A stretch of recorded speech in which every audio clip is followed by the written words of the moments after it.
This wasn't a normal afternoon where everyone in my family reunited at the table.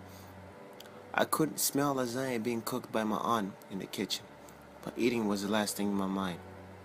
That afternoon, the entire house was quiet, and no one knew what to do. The house felt heavy. My mom was silent while packing to catch a flight to the United States, and I was already missing her. How will it be to live so far away from her? When am I going to see her again? I've always been so dependent on her. I felt like one part of me had just decided to walk away.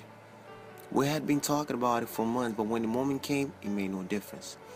She wasn't going to be there for my 13th birthday. I knew I was going to miss her so much. She was the most determined person I knew. Her family has been always her priority. Every choice she made was for her family. I knew she was going to come to America to provide me a better life, but I guess I couldn't understand that back then. I felt abandoned, and I started thinking that she left me because I wasn't good enough.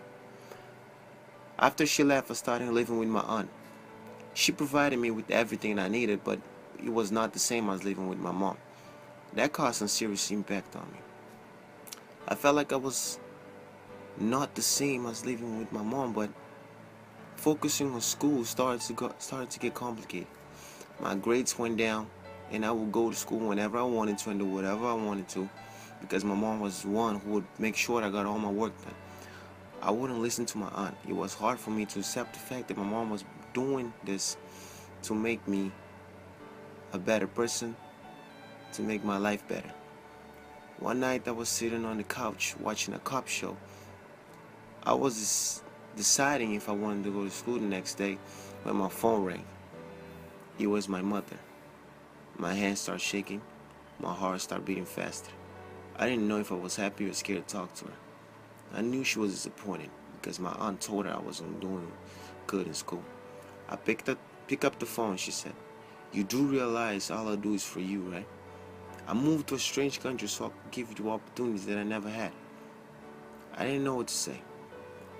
Continúa a ser el rapaz que nunca te respeta más grande.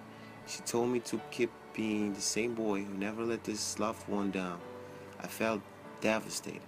I finally realized that I was being selfish. Me not doing great in school and not doing what I was supposed to do had an impact on my mom too. It devastated her, and that I couldn't handle. I will never forget how she signed her over the phone. After that, I knew I had to step up and make proud of her again. Getting all my grades up became my biggest priority.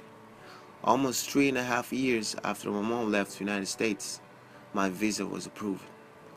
In September of 2013, I arrived in Boston. Seeing my mom was like accomplishing a goal. I could see in her eyes that she was thankful. She was seeing me after 3 years. I came to America with a new perspective on life. I'm not the little boy that thought his mother left him because he was too immature to see the bigger picture. Now I don't need my mom to tell me what's best for me. I know where I want to go and what I need to do to get there.